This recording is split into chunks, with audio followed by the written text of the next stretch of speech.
Donc, nouvelle conférence call.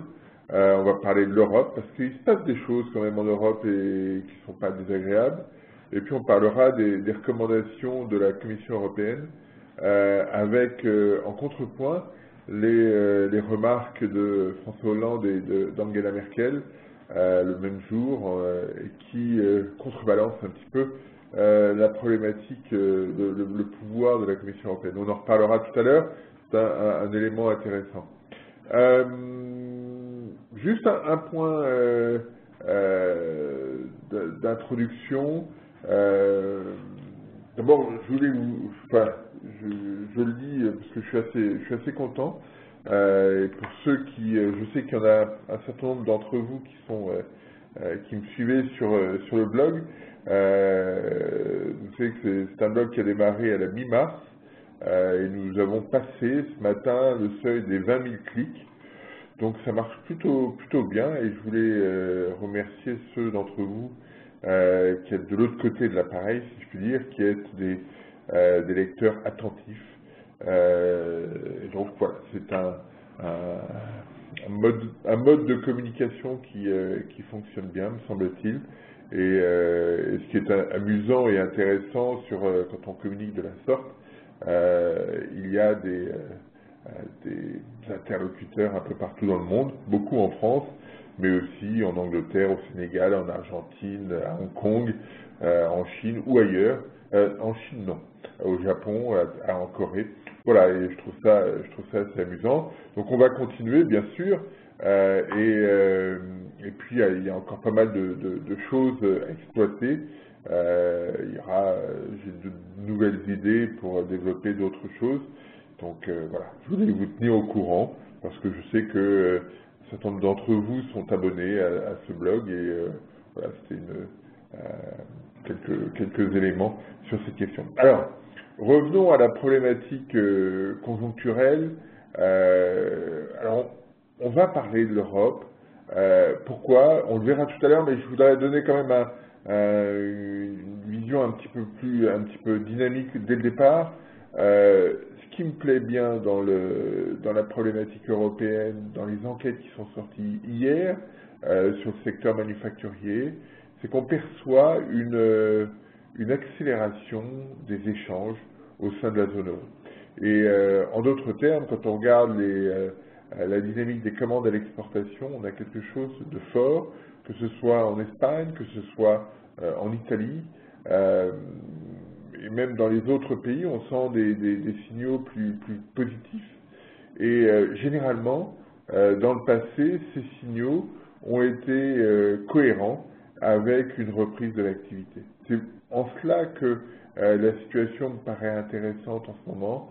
On n'est pas dans une configuration qui ne s'améliore que parce que la demande interne va un peu mieux, parce que pour des raisons X ou Y, mais là on a un développement des échanges, peut-être, et cette situation, généralement, et là c'est quelque chose que j'ai pas mal regardé, généralement cette situation est associée à une reprise de l'activité et à quelque chose qui s'améliore assez sensiblement. Donc là, on a peut-être des signaux plus favorables sur la conjoncture européenne.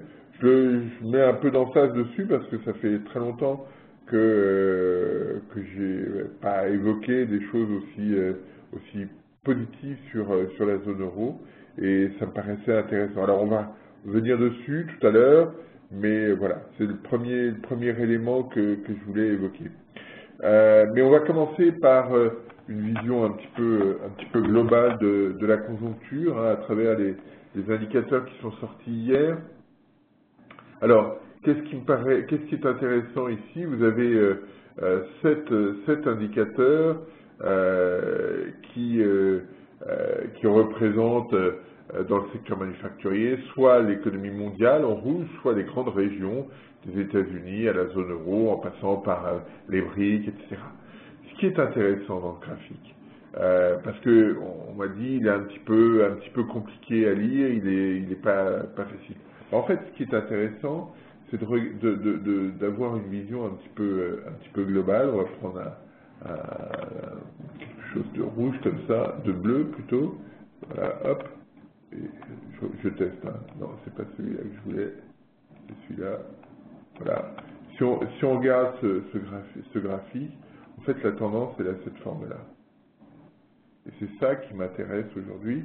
Et quand on regarde cette dynamique commune, eh bien, on s'aperçoit que, voilà, globalement, on est aux alentours de 50 aujourd'hui, quel que soit. On est aux alentours de 50, c'est-à-dire que tous les indicateurs, que ce soit les indicateurs américains, émergents, européens, tout ça se rejoint autour de 50. C'est cette problématique-là aujourd'hui qui est importante quand on regarde la zone euro, parce que ça veut dire qu'il n'y a aucune région. Je reviens là-dessus, c'est un point sur lequel j'insiste régulièrement, mais qui me paraît essentiel et dont on voit ici une situation très, très simple. On est dans une configuration où la demande de chaque région, la dynamique de chaque région n'est pas capable de créer une rupture à la hausse de l'activité. Hein, c'est ce point-là qui est majeur aujourd'hui, et là on le voit de manière très claire. On a eu une dynamique commune qui tirait les indices aux alentours de 55.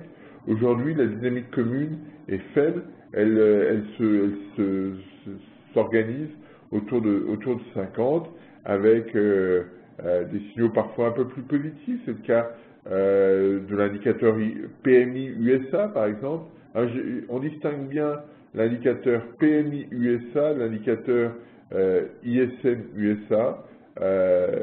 Jusqu'à une date récente, les deux indicateurs étaient confondus. Ce n'est plus le cas aujourd'hui. Markit utilise désormais son propre échantillon de calcul, et on voit qu'effectivement que les signaux ne sont pas tout à fait les mêmes entre la courbe bleue ici, bleu-gris, et la courbe violette. La courbe violette, c'est l'ISM. Alors, on a des profils qui ne sont pas éloignés, heureusement, mais on n'est pas exactement sur les mêmes niveaux. Et il faut, alors chacun a sa méthodologie, ses pondérations qui ne sont pas tout à fait exactement les mêmes, et c'est en cela qu'on peut avoir des différences. L'échantillon d'entreprises concernées n'est pas la même, mais voilà, c'est ce point-là qui est important. On n'a pas de rupture à la hausse ou à la baisse. C'est ce que je voulais évoquer. Alors quand on a ce graphique en tête, on se dit très clairement que Ben Bernanke et Janet Yellen à la Fed ne peuvent pas prendre le risque d'un changement de tendance sur les achats d'actifs, parce qu'on voit bien que l'économie est globalement fragile et que l'économie américaine est potentiellement fragile si on suit l'ISM, qui est un indicateur très suivi depuis très longtemps et qui souvent donne des signaux importants et précieux sur la façon dont l'économie américaine fonctionne.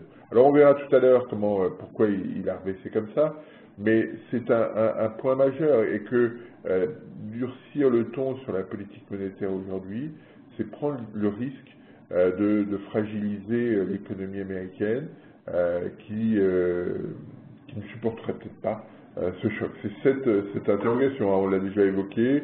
Dans la version anglaise de ce graphique que j'ai mis sur le blog, j'ai mis une référence, je ne l'ai pas mis sur la version française, je la mettrai peut-être tout à l'heure. J'ai mis une référence sur un papier faisant référence à 37-38, hein, comme je l'évoquais la semaine dernière, mais c'est cette problématique-là qui est systématiquement que Bernanke a en tête, et donc prendre le risque aujourd'hui, quand on regarde la conjoncture, de durcir le ton, c'est un risque excessif.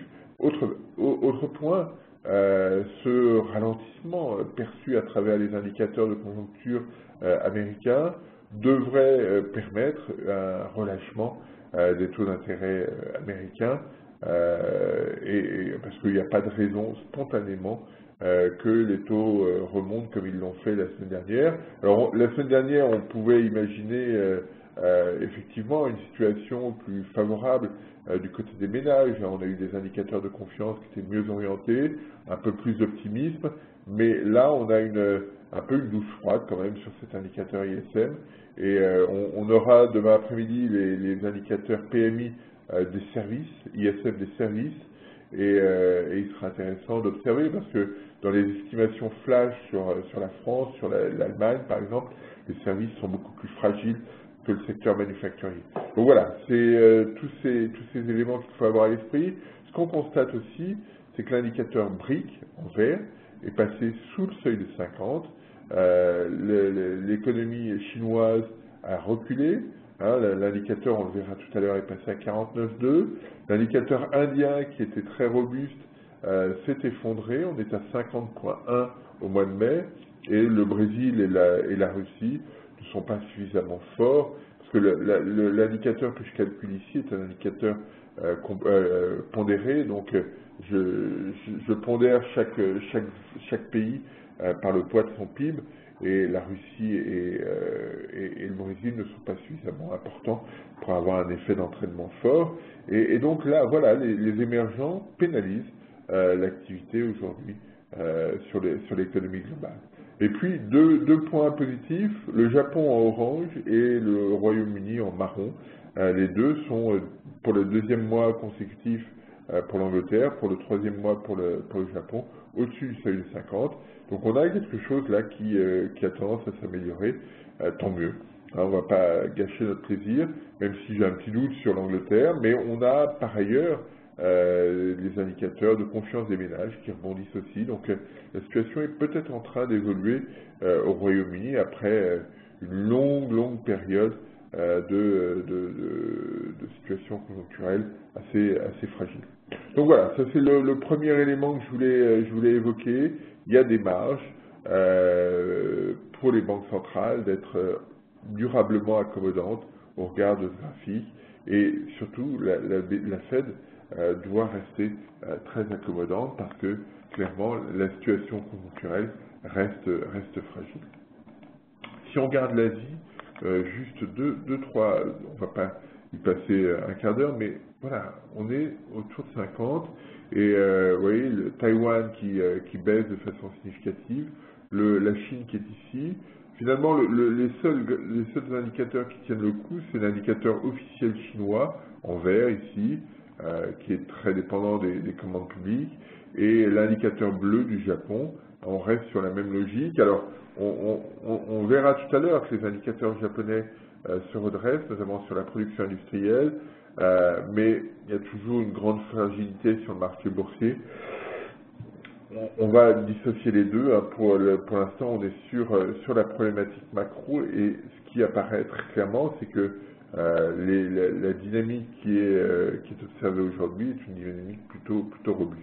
Et puis on note ici la Corée qui avait rebondi et qui s'infléchit. Alors, l'interprétation qu'on doit avoir, c'est que pour tous ces pays, que ce soit Taïwan, la Corée, le Japon, on pourrait rajouter le Vietnam, d'autres, la Chine est le partenaire commercial majeur, principal. Et donc, comme l'économie chinoise va K1, KA, eh bien, ces pays sont pénalisés de manière très directe.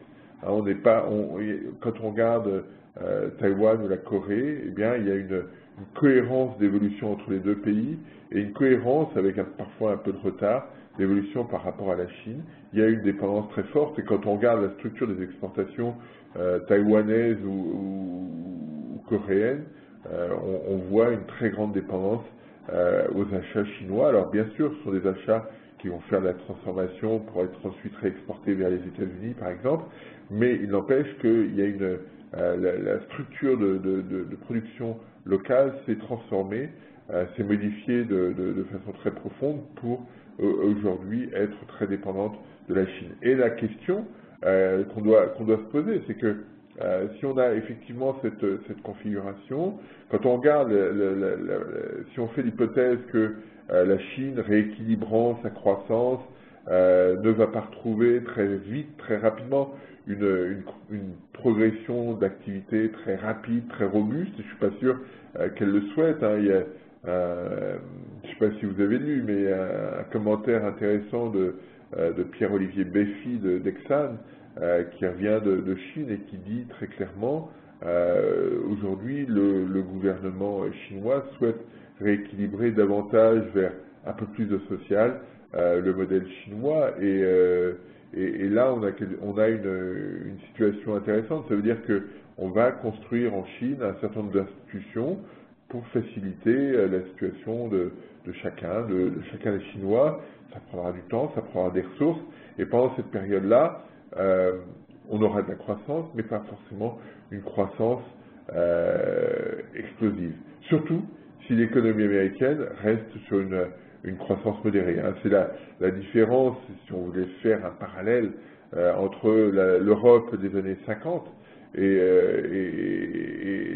la Chine aujourd'hui. C'est-à-dire que dans les années 50, on était sur une dynamique de construction du modèle social aussi, mais avec un effet d'entraînement très fort lié aux États-Unis.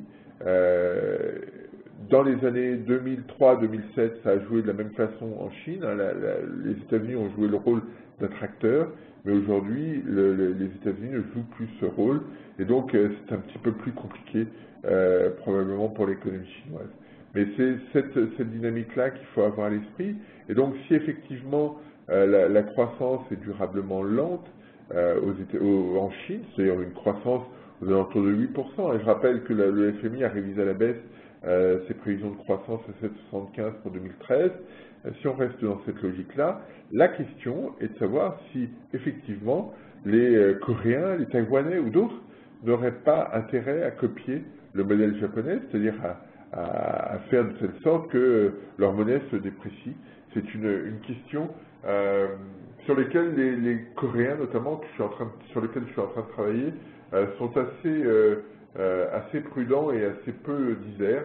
Ils souhaitent retrouver une dynamique de croissance, mais constatent que la baisse du yen leur coûte très cher, et ils constatent en même temps que cela se traduit par une situation un peu plus favorable pour l'économie japonaise. Donc il y a une interrogation qui pourrait s'accentuer dans les mois qui viennent, et c'est probablement un des aspects les plus importants sur lesquels il faut s'attacher aujourd'hui. Donc voilà, c'est ce point-là que je voulais évoquer sur l'Asie. Alors j'ai mis d'autres graphiques qui sont sur le blog, des commandes qui ont une sale allure, il faut le dire, sur les différents pays. On n'a pas d'accélération, on n'a pas de rupture à la hausse. Quand on regarde l'ensemble des commandes, quand on regarde les commandes à l'export, on a un petit peu mieux sur le Japon, un petit peu mieux sur l'Inde, mais on voit que sur la Chine, ça reste négatif, hein, les deux indicateurs, sur Taïwan aussi, puis la Corée ralentit. Donc on n'est pas dans une situation d'accélération brutale. Et si on regarde le ratio, c'est un ratio que j'aime bien, entre les nouvelles commandes et les stocks, vous voyez que alors là les couleurs, je suis désolé, les couleurs sont pas les mêmes, mais sur Taïwan, sur la Chine, sur l'Inde et sur la Corée, les indicateurs se contractent assez vite. Ça veut dire que, pourquoi c'est intéressant, hein, je reviens sur l'interprétation, quand vous avez un indicateur qui est largement au-dessus de 1, ça veut dire que la demande a une dynamique plus robuste, qui s'accélère plus vite que les stocks, et donc vous allez être obligé de produire davantage pour satisfaire la demande. Quand on est en dessous de 1, eh bien c'est le contraire, et les stocks suffisent pour satisfaire la demande. Vous n'aurez pas besoin d'accroître la production pour cela, et c'est généralement, on le verra tout à l'heure par exemple sur les États-Unis, un signal intéressant pour l'évolution de l'activité. Voilà, c'est ce que je voulais évoquer sur l'Asie, donc un signal mixte, pas très robuste, contrairement à ce qu'on a pu voir souvent par le passé. Et c'est une des interrogations sur la conjoncture aujourd'hui, si effectivement l'Asie est durablement dans une phase de croissance modeste. Il va falloir trouver un relais, et pour l'instant, on cherche ce relais très clairement. Sur l'économie américaine, vous avez ici l'ISM sur une période longue, hein, j'ai démarré en 70, vous voyez qu'on est passé à 49, on est très en dessous de la moyenne historique, en bleu, en dessous de 50 aussi, on n'était pas passé en dessous de 50 depuis le printemps 2009, donc c'est loin, hein. On a tapé 49,9 en novembre dernier, mais c'est après l'ouragan Sandy, donc ça ne compte pas, si je puis dire. Et donc on a quand même quelque chose de préoccupant, hein. On a basculé. Alors ça peut s'inverser assez vite, hein, mais ayons ça en tête, c'est une configuration qui n'est pas terrible aujourd'hui. Mais voilà, on ne va pas non plus définir les choses sur un point, mais ayons bien en tête le fait que la situation a bougé. Alors quand on regarde le détail, qu'est-ce qui a bougé, la production, les commandes, hein, on voit que les commandes quand même depuis 3 mois sont sur une dynamique assez faible. En mars, très léger rebond en avril et repli ici. Ça veut dire que la dynamique de production demain est peut-être en train de s'estomper un peu s'il n'y a pas de commandes supplémentaires. Voilà, c'est cet aspect-là important et on voit qu'il y a une reconstitution de stock, un petit peu, hein, c'est le bâtonnet vert ici. On a une configuration qui est un peu embêtante, hein, qui est un peu embêtante parce que les délais de livraison se relâchent un peu, la production est moins dynamique. Donc voilà, il y a moins de tension sur l'appareil productif et on l'observe depuis 3 mois déjà.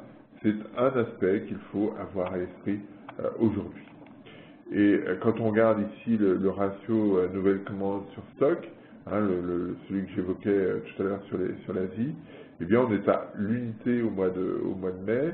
Vous voyez que généralement le cycle est assez bien corrélé avec le cycle de cet indicateur est assez bien corrélé avec le PIB. Et qu'aujourd'hui le signal est assez fragile. Soyons attentifs à cela. Et puis le dernier point important, c'est que, vous voyez, vous avez ici en bleu l'évolution des commandes à l'exportation, toujours avec le mail lecture, hein, au-dessus en dessous de 50. Vous avez en violet l'évolution des exportations en variation sur 6 mois. Vous voyez que les points de retournement sont assez proches. Et là, le signal donné est un signal plutôt fragile. Il y a eu une petite embellie pendant 2 mois, mais elle retombe assez vite. Hein. On est un peu dans ces configurations-là. Il n'y a même pas eu de rebond encore. Donc là, il y a quelque chose. Ça veut dire que le commerce mondial, la dynamique mondiale, ne sera pas forcément un support fort pour l'activité américaine au cours des prochains mois. Ayons ça en tête. C'est pas forcément ce qu'on avait à l'esprit, mais l'environnement fragile dans lequel se situe l'économie américaine, hein, on l'a vu en Chine, on le voit dans d'autres régions, eh bien cet environnement pénalise et va continuer de pénaliser l'économie américaine. Et voilà, c'est ce point-là qu'il faut avoir à l'esprit. Alors, quelques mots sur la zone euro que j'ai déjà évoqué longuement. Voilà, vous avez ici des indicateurs pour la zone euro avec un PMI qui a été réestimé à 48,3 de mémoire. Ce qui est intéressant en le réestimant de la sorte, c'est que globalement, je ne l'ai pas ici, c'est que on a deux choses. On a eu une accélération assez sensible par rapport au 46,5 du mois d'avril, et puis une réestimation à la hausse par rapport à la première estimation qui avait été publiée le 23 et dont on avait parlé la semaine dernière. C'est cette double accélération qui est intéressante et qui traduit bien probablement une amélioration de l'activité au sein de la zone euro. Et quand on regarde le détail, pour la France et pour l'Allemagne, l'indicateur a été réévalué aussi sur les deux aspects. Et surtout, ce qui m'intéresse ici, c'est la courbe rouge qu'on voit en arrière-plan ici, qui est la courbe espagnole, qui s'améliore de façon très significative. On a aujourd'hui, et depuis 2-3 jours, des signaux très favorables sur l'économie espagnole. On a celui-là, on a eu ce matin aussi des indicateurs sur l'emploi qui s'améliorent assez sensiblement, notamment dans les services. Voilà, il y a peut-être un changement qui s'opère aujourd'hui en Espagne. On verra tout à l'heure que les données du premier trimestre restent très, très préoccupantes, mais la situation est peut-être en train de changer. C'est ça le point qu'il faut souligner, c'est qu'il y a peut-être un changement dans la dynamique qui est en train de se mettre en place. Et alors ça ne veut pas dire des résultats immédiats, mais il y a une façon de réfléchir aux questions qui est en train de changer. C'est peut-être ça qui est intéressant aujourd'hui. Donc voilà, on avait cet indicateur. On a cet indicateur qui s'oriente à la hausse sur les commandes, même si tous les pays ne vont pas dans ce sens-là. Hein. La Grèce est un peu essoufflée. Vous voyez qu'il y a une dynamique un petit peu haussière comme ça. Hop, on va le mettre comme ça, un peu haussière comme ça, qui est plutôt favorable. Et quand on regarde l'évolution des commandes à l'export, vous voyez, à part la situation française qui est ici, tout se repasse au-dessus de 50. C'est ce point-là qui est majeur, qui est important, intéressant.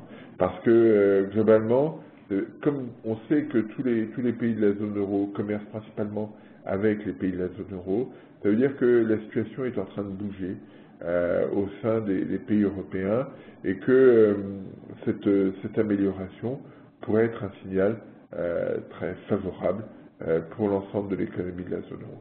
C'est cet aspect-là auquel je serai très attentif dans les prochaines semaines parce que c'est un signal plutôt homogène et c'est l'homogénéité qui est intéressante parce qu'on voit ici qu'il y a eu des périodes où, si on veut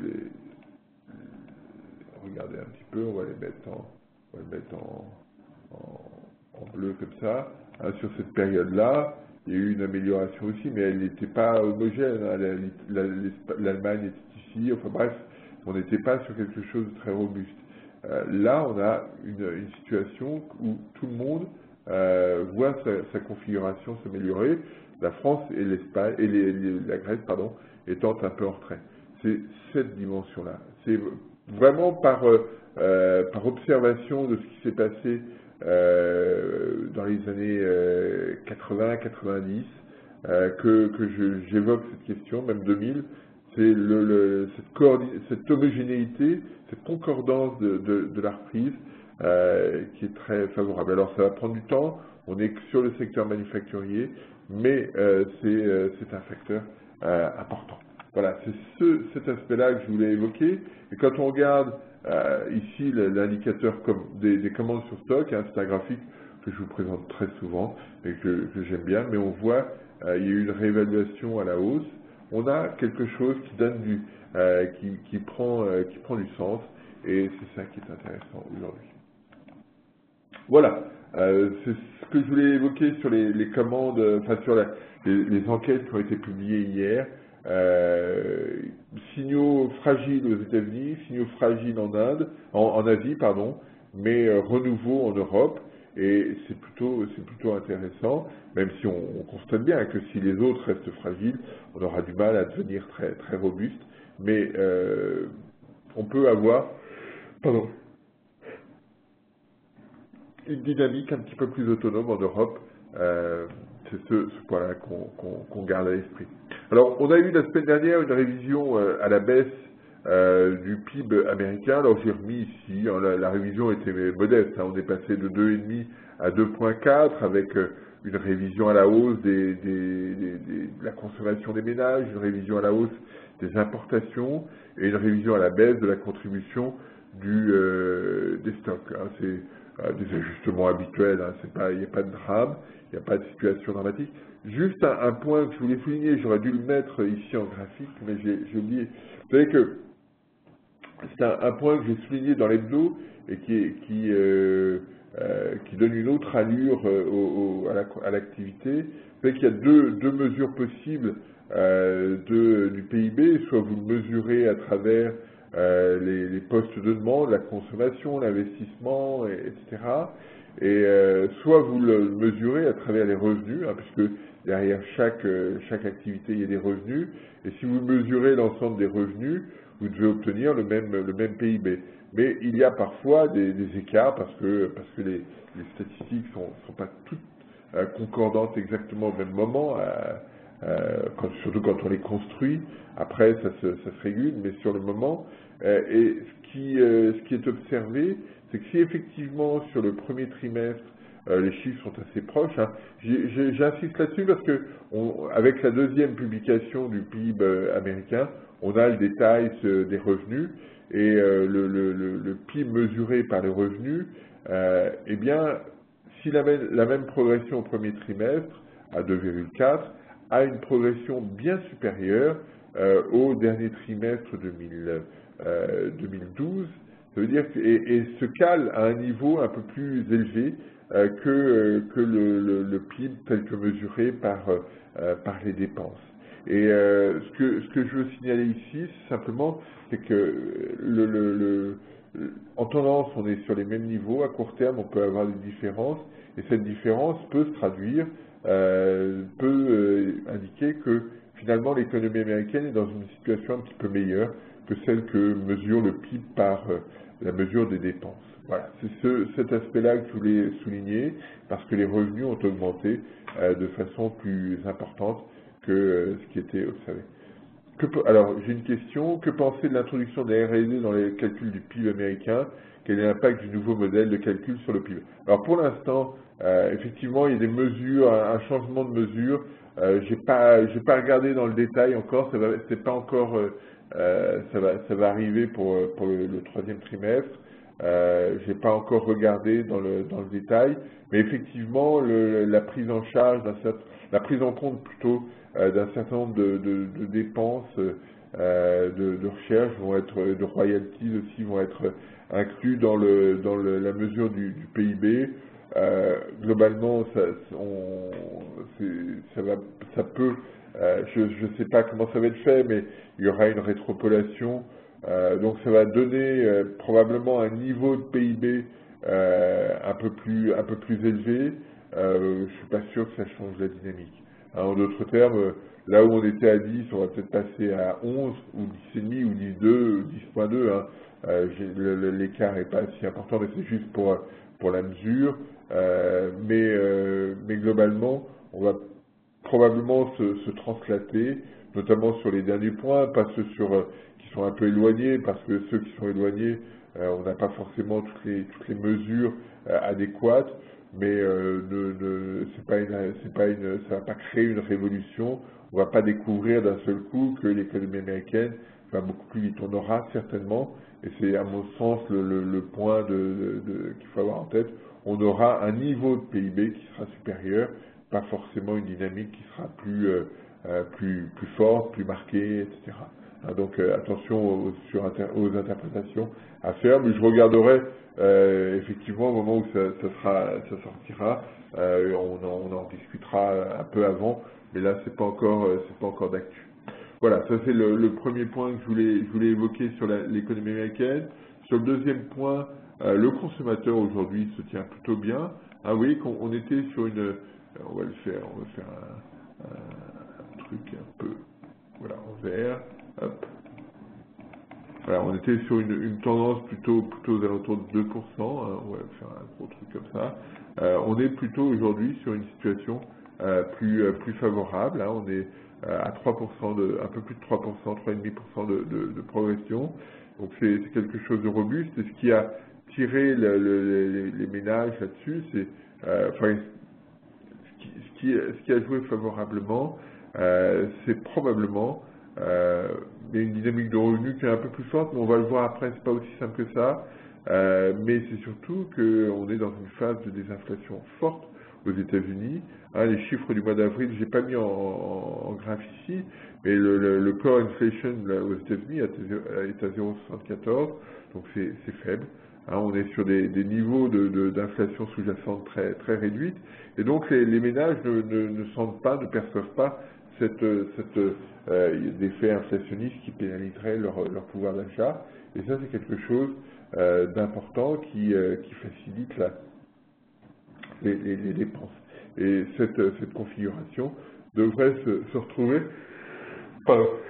encore quelques temps. Il y a l'indicateur core qui baisse, mais il y a qui ralentit, et l'indicateur global qui ralentit aussi, parce que le prix de l'essence pour les ménages américains ne s'accentue pas. Donc toute cette configuration fait que les ménages américains se trouvent dans une situation un petit peu plus confortable, et c'est ce qu'on voit quand on les interroge. Hein. Ils considèrent aujourd'hui que le revenu va avoir tendance à s'améliorer, c'est ce qu'on voit ici. Hein. Juste pour revenir un petit peu sur ce graphique, hein, de 78 à 2008, les ménages considéraient que leur revenu dans 6 mois serait systématiquement plus élevé. Ils ont eu un doute ici, et puis depuis ça oscille entre 0 et moins quelque chose, et là on repasse sur un niveau un peu plus confortable. Là, le repli avait été observé notamment au mois de janvier, lorsqu'il y avait des inquiétudes sur l'impact du relèvement des charges sur les salaires. Ça avait joué de façon importante, mais cette situation s'estompe, et on le voit ici sur le graphe. Dernier point sur l'économie... Ah non, j'ai encore 2 points, pardon, mais je vais revenir d'abord sur celui-ci, sur l'évolution des revenus. Ici, vous avez la décomposition des revenus américains depuis début 2011, mois par mois, et vous avez ici, sur cette partie-là un écrasement de l'échelle pour des raisons de fiscalité des dividendes qui ont joué de façon importante. C'est le bâtonnet bleu avant l'année 2013. Donc ça a eu un effet d'accélération et de repli ensuite de façon très, très spectaculaire. Mais ce qu'on constate sur le mois d'avril, qui est le dernier mois disponible, eh bien on voit que la dynamique des revenus est assez faible aujourd'hui, et notamment la dynamique des revenus salariaux. C'est le bâtonnet vert qu'on voit à peine sur le graphe. C'est-à-dire que voilà, on n'est pas sur une dynamique de revenus très, très robuste, et les dépenses de consommation se font au détriment de l'épargne. Dernier point que je voulais souligner sur l'économie américaine, l'évolution des prix de l'immobilier. Alors juste pour souligner 2 choses, si vous regardez un peu à la loupe, j'ai essayé de les grossir, mais c'est pas très visible. Quand on regarde les prix, on a une hausse de quasiment 11% sur un an, et quand on regarde dans le détail, on s'aperçoit qu'il y a une région qui s'améliore plus vite que les autres, c'est la Californie. On le voit sur la ville de Los Angeles, en bleu, en haut, mais rappelez-vous, il y a quelques mois, il y avait des alertes fortes sur la Californie, qui est au bord de la faillite. Ça n'est plus le cas. Les impôts ont augmenté, tout le monde a accepté qu'il y ait des impôts plus élevés, et la situation budgétaire a été rétablie, et donc on est sur une configuration robuste en Californie, et c'est un facteur important compte tenu du poids de cette économie. C'est la 7e, pas de manière récente, j'ai pas regardé, mais on disait que c'était la 7e économie du monde, un peu de taille un peu équivalente, un peu plus petite, mais à peine que l'économie française, mais c'est un facteur important de l'économie globale, et si effectivement un redémarrage en Californie, c'est quelque chose de favorable. Alors, à nouveau une question, étant donné que les prix étaient tombés au niveau des années 60, en combien de temps pourrait-on rattraper le niveau d'avant-crise? Sur les prix immobiliers, ça dépend où. Je comprends pas d'ailleurs les prix étaient tombés au niveau des années 60. C'est pas tout à fait le cas, puisque vous avez ici l'indicateur Case-Shiller. On était à 100 en 2000, on était monté à 200, on est aujourd'hui à 150. Donc si vous voulez passer de 150 à 200, il faudra, je sais pas, on va mettre 3% sur 10 ans. Voilà, mais je ne comprends pas la référence aux années 60. Si vous voulez être plus clair, ça m'arrangerait. Voilà. Mais voilà, on a une dynamique, mais qui est très, très diversifiée aux États-Unis, entre Washington et Detroit. Vous avez une échelle de prix un éventail de prix tout à fait considérable, avec un certain nombre de villes, comme Cleveland, comme Atlanta, comme Las Vegas, comme Chicago, ou Detroit, bien sûr, où les niveaux de prix sont proches de ceux ou inférieurs à ceux de l'an 2000. Donc on a quelque chose de préoccupant pour ces régions-là, bien sûr. Mais ce qu'on constate aussi, si on regarde un petit peu dans le détail, c'est que souvent, ce sont les villes côtières, c'est-à-dire les villes qui sont les plus proches du reste du monde, qui s'améliorent le plus vite, parce qu'il y a un regain d'échange assez marqué. Voilà ce que je voulais dire sur les États-Unis. Un mot sur le Brésil. parce que le Brésil a une particularité par rapport aux autres, c'est qu'il a remis les gaz, si je puis dire, en matière de politique monétaire, alors parce que l'inflation était au-delà ou au niveau du point haut du corridor qui est accepté par la Banque du Brésil. Et ceci, elle l'a fait malgré une croissance qui est assez faible, qui est assez fragile. Hein, j'ai représenté ici par ce graphique. Vous avez en violet l'évolution du PIB. Vous voyez que la courbe, la tendance que j'avais calculée jusqu'en 2008 est prolongée ensuite, est toujours la bonne tendance, si je puis dire, mais on est plutôt en dessous. L'activité est pas très dynamique, pas très robuste au Brésil aujourd'hui. Et malgré ça, la Banque du Brésil a préféré relever ses taux d'intérêt à 2 reprises, une fois en avril de 25 BP, une fois maintenant de 50 BP, pour essayer de conjurer le risque d'inflation. C'est quelque chose à souligner parce que c'est la seule économie qui rentre dans cette logique-là, mais on comprend bien, hein, on cite souvent les Allemands qui ont qui sont effrayés par l'inflation, les Brésiliens le sont aussi. Hein. Je vous rappelle qu'au début des années 90, l'inflation était à plusieurs unités de chiffres, plusieurs dizaines, on était sur les inflations à 5 ou 6 chiffres, et donc c'est quelque chose de traumatisant que la Banque du Brésil ne veut pas reprendre, ne veut pas retrouver, et d'où cette sensibilité très, très forte à l'inflation. Autre chiffre sur l'Inde, ralentissement très net de la croissance indienne. On est à 4,8% sur un an, mais qu'on est habitué plutôt à 9%. Alors, on a ici des chiffres en trimestriel, avant ce sont plutôt des chiffres annuels, c'est pour ça qu'on ne les voit pas.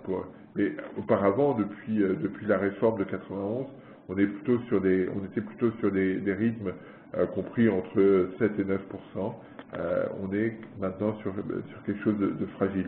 Alors la raison principale, c'est une dynamique globale qui n'est pas très robuste, hein, on le voit sur le secteur manufacturier indien, et puis aussi en interne, une situation fragile, puisque les services, qui sont en grande partie internes, contribuent nettement moins à la croissance indienne.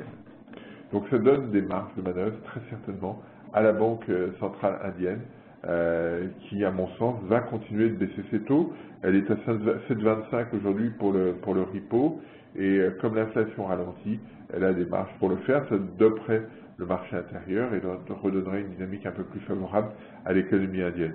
Sur le Japon, on n'a toujours pas d'inflation. On le voit ici, hein, sur les chiffres d'avril, que ce soit sur l'inflation headline ou sur le core. On est à moins 0,7 pour le headline, moins 0,5 pour le core. Ce qui est intéressant sur le Japon, c'est la reprise qu'on constate ici depuis 5 mois sur l'évolution de la production industrielle. On le voit ici de façon très, très significative. On a un environnement qui a une plus belle allure et avec une baisse très significative du ratio stock sur livraison.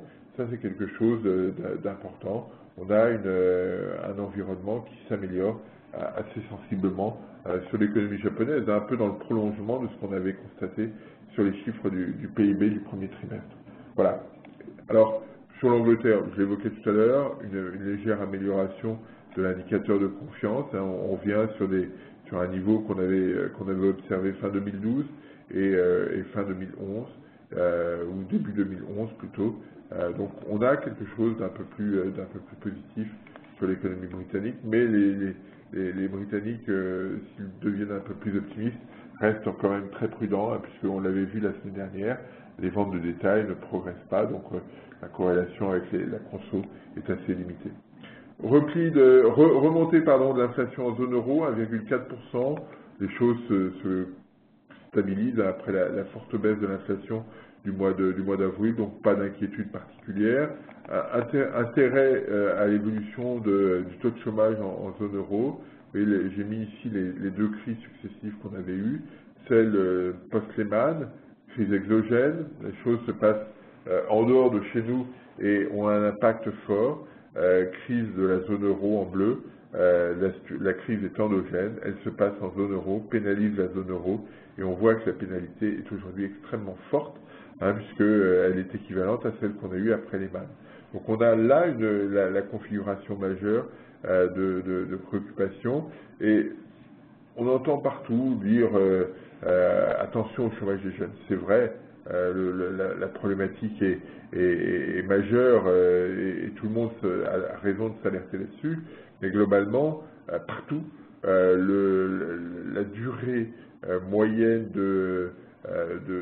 des personnes au chômage augmente, et ces personnes-là, jeunes ou pas jeunes, perdront en employabilité, et donc la question va être de savoir comment un jour ces personnes qui, on le voit par exemple sur le chiffre français qu'on a eu la semaine dernière, 40% des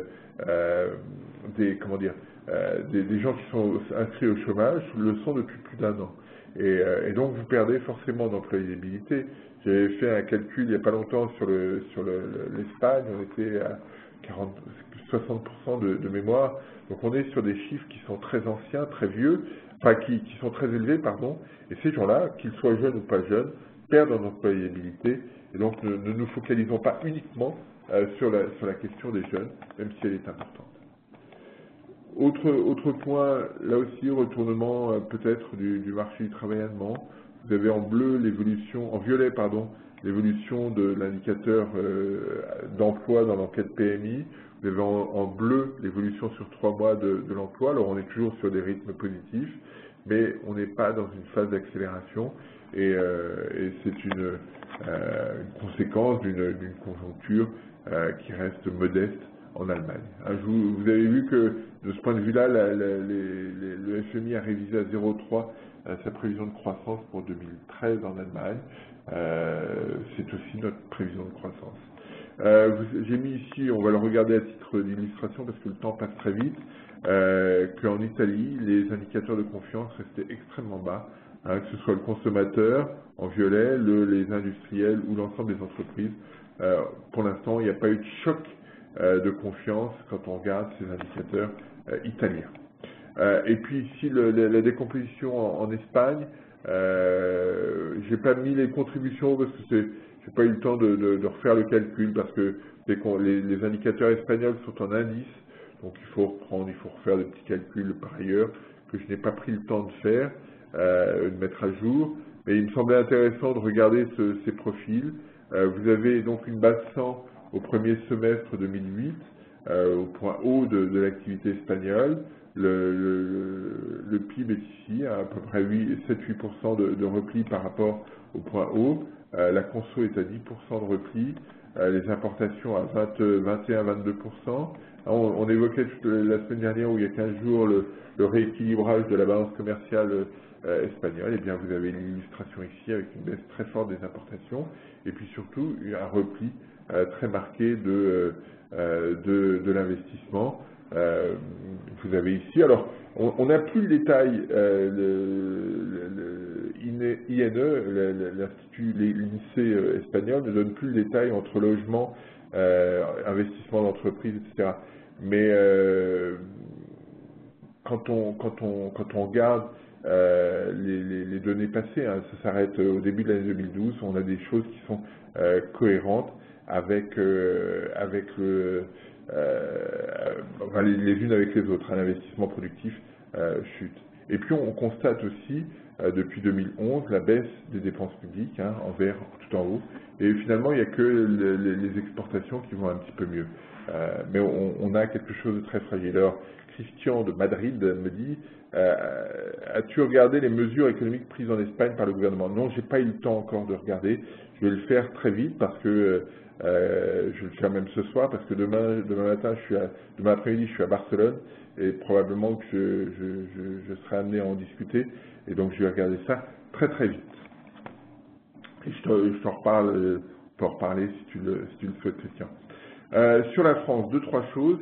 Une consommation en berne. Hein, vous avez ici l'évolution de la consommation hors énergie. On est sur une dynamique plutôt baissière, et qui évolue peu, hein, sur la période. J'ai mis hors énergie parce qu'au mois d'avril, il a fait froid et on a utilisé un peu plus d'énergie que d'habitude. Donc, pour éliminer ce biais, on a quelque chose qui est très réduit en termes de dynamique de consommation, des ménages qui sont très inquiets. Vous avez ici l'indicateur de confiance des ménages qui est ici, au mois de mai, même niveau que juillet 2008, c'est le plus bas historique. Comment je me projette à 6 mois, c'est la courbe en bleu ici, on n'a jamais été aussi bas, hein, on peut le regarder, c'est pas terrible ce que j'ai fait là comme graphique, mais on est sur des niveaux très faibles, et voilà, et une des raisons majeures, c'est cette situation, 24 mois d'augmentation de hausse d'inscription à Pôle emploi, c'est quelque chose d'extrêmement préoccupant, et avec une dynamique alors c'est là où le graphique est intéressant, me semble-t-il, quand on regarde ce graphique, vous avez une dynamique d'entrée à Pôle emploi qui est à peu près stable, hein, c'est ce qu'on voit ici, même si le chiffre du mois d'avril a été plutôt plus élevé, et une dynamique de sortie de Pôle emploi qui est plutôt à la baisse, traduisant l'absence d'une conjoncture très forte. Alors après, il peut y avoir des compensations, on l'a vu au mois d'avril, il y a eu beaucoup de radiations administratives qui font que la situation est un peu moins dramatique en termes de sortie. Mais globalement, c'est cette logique-là qu'il faut observer, et tant que la conjoncture ne sera pas améliorée, on n'aura pas d'amélioration sur la dynamique de l'emploi. Dernier point que je voulais souligner ici, si on regarde des emplois, des contrats du type emploi d'avenir, l'objectif des emplois d'avenir, hein, c'est de réduire les entrées ici. Ça n'améliorera pas les sorties, mais ça réduira le profil des entrées. C'est ça l'objectif qui est souhaité, et faire de telle sorte que, effectivement, on rentre dans une dynamique de réduction des entrées et donc des inscriptions à Pôle emploi. Mais je vais écrire un papier sur le blog là-dessus, parce que ça me paraît important. Dernier point que je voulais traiter, les recommandations de la Commission européenne à la France. Je n'ai pas eu le temps de regarder tous les pays, et notamment l'Espagne. Christian, j'en reparlerai. Mais ce qui me paraît important, c'est que, la dynamique d'austérité n'est pas modifiée. Là-dessus, il n'y a pas d'ambiguïté. La Commission dit très clairement, la conjoncture n'a pas été aussi robuste que ce qu'on attendait, et de ce fait-là, les résultats en matière budgétaire n'ont pas été à la hauteur de ce qui était attendu. Et donc, on repousse de 2 ans les objectifs, 3 ans pour l'Espagne. Mais clairement, là-dessus, je ne vois pas de différence majeure par rapport à ce qu'on avait à l'esprit. Donc, le wording du texte est de dire on le fait dans un climat plutôt favorable à la croissance, mais globalement, l'effet restrictif restera très important, et l'effet pénalisant pour l'activité restera fort.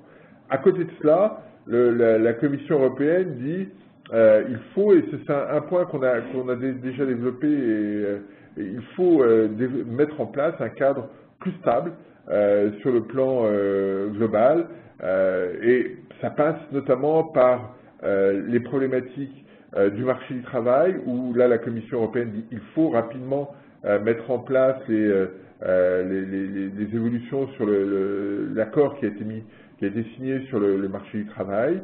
Ça, c'est un premier point. Il faut repenser les problématiques d'allocation chômage. Ça, c'est un aspect que Hollande avait souligné dans sa conférence de presse, et mettre en place des réformes sur les retraites, avec un bémol de la part de la Commission européenne.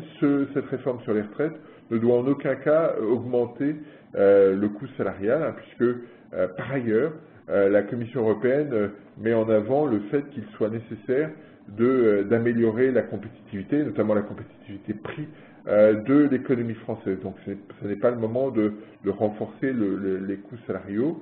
Et ces mesures, ce cadre global a pour objectif de rassurer, de réduire l'incertitude sur la situation française, et finalement redonner une dynamique une dynamique privée un petit peu plus favorable. C'est cette problématique-là qu'il faut avoir à l'esprit, c'est-à-dire que voilà, sur le plan budgétaire, on va encore souffrir.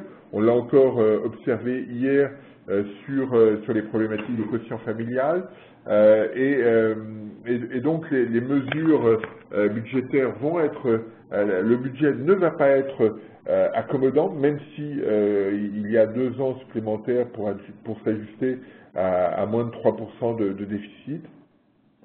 Mais à côté, il va falloir continuer à faire des réformes. Alors ça passera pour les retraites probablement sur un objectif à 65 ans. Et puis sur les allocations chômage, on va probablement avoir des changements. Et il va falloir le faire assez vite. La Commission a dit avant fin 2013. Hollande l'avait évoqué, mais alors Jean-Marc Ayrault a dit on se donne du temps, mais clairement il y a une urgence. Parmi les autres mesures, le souhait de clarifier les choses sur le plan de la compétitivité, sur le rôle des PME, là-dessus on voit bien que la situation est en train de bouger, et alors on le voit sur les auto-entrepreneurs, on l'a vu sur les PME il n'y a pas longtemps. Voilà, les statuts sont en train de bouger. Il est encore trop tôt pour avoir des résultats définitifs, notamment sur les auto-entrepreneurs, mais je pense que là-dessus on se leurre un petit peu. Mais voilà, l'objectif de la Commission, c'est de faire de telle sorte que l'économie française retrouve de la compétitivité, et il va falloir continuer les réformes. Alors, dernier point, cette situation où la Commission européenne donne un certain nombre d'orientations assez claires. Voilà, il faut, et puis une autre orientation qu'elle donne, mais qui est une orientation qui a déjà été évoquée, d'amélioration de la concurrence dans les services. Hein. Ça c'est assez classique, mais il va falloir y venir quand même à un moment donné. Et donc cette commission qui donne un certain nombre d'orientations, et puis de l'autre côté, Merkel et Hollande qui prennent un peu le contre-pied de cela, en disant finalement on va s'organiser nous du côté des États. Et donc il y a un équilibre des forces qui n'est pas sur lequel il va falloir être attentif, parce qu'on voit bien que la Commission, par ses recommandations, veut prendre un petit peu plus le pouvoir, et que les institutions qui ont été créées ne sont pas dépendantes des gouvernements. Hein. Le MES, la Banque centrale ne sont pas directement dépendants du gouvernement, et chacun veut s'attribuer une partie du pouvoir, et la lutte qu'on observe aujourd'hui va être probablement une des luttes intéressantes jusqu'à la fin 2014, puisque je vous rappelle que dans le cadre qui a été fixé, tout doit être en place, toutes les institutions nouvelles doivent être en place, et tout l'équilibre des forces doit être en place d'ici fin 2014. Et c'est cet aspect-là qu'il va falloir regarder. Alors une question, Rocard évoque un passage à 32 heures afin de réduire le chômage. Est-ce crédible? Rocard, non. Voilà, on va pas revenir sur cette problématique-là. Le passage aux 32 heures, à mon avis, ne réglera pas la question, pour une raison simple, c'est qu'aujourd'hui, la problématique de l'économie française, je l'avais montré il y a un mois ou un mois et demi, c'est une productivité, hein, un PIB par emploi, l'évolution du PIB par emploi sur 5 ans, qui est à 0, et donc on est sur une dynamique où l'économie française est incapable de créer un surplus qui permettrait effectivement de distribuer davantage de revenus. On n'est pas dans cette logique-là. Si effectivement le surplus dégagé par les entreprises était très important, si la dynamique de productivité était très forte, on pourrait imaginer toutes sortes de choses, toutes sortes de partages. Aujourd'hui, il n'y a rien à partager, et donc ça me paraît beaucoup plus compliqué à faire, et je ne suis pas sûr que ce soit l'enjeu majeur aujourd'hui. Voilà ce que je voulais évoquer. Donc, mais je vais écrire un truc aussi sur les recommandations. J'ai commencé, puis j'ai pas eu le temps, mais je voyageais un peu là. J'aurai un peu le temps dans le train ou dans l'avion. Mais c'est ça qui me paraît important, c'est que on a d'un côté des recommandations très fortes sur le plan budgétaire. Ça ne change pas. Hein, on rentre pas dans l'économie des bisounours où d'un seul coup tout le monde va être pro-croissance. On ne l'est pas, hélas. Et dans le même temps, l'obligation donnée par la Commission de faire des réformes en profondeur pour améliorer la capacité de l'économie française à créer de la croissance. Je crois que c'est quelque chose d'important, et d'autant plus important que, et je boucle avec le premier slide, dans le premier slide, j'indiquais qu'il n'y avait pas de région qui jouait le rôle de leader, le rôle de locomotive. Eh bien, dans cet environnement, si effectivement personne ne joue le rôle de locomotive, et peut-être pour un moment, eh bien, il faut que chacun retrouve la capacité de croître, et c'est cet enjeu-là auquel on est confronté aujourd'hui en Europe et en France en particulier. Voilà ce que je voulais évoquer très rapidement, en 1 heure, avec vous aujourd'hui. S'il n'y a pas d'autres questions, eh bien, je vous donne rendez-vous la semaine prochaine pour de nouvelles aventures économiques. Merci à tous, bonne semaine.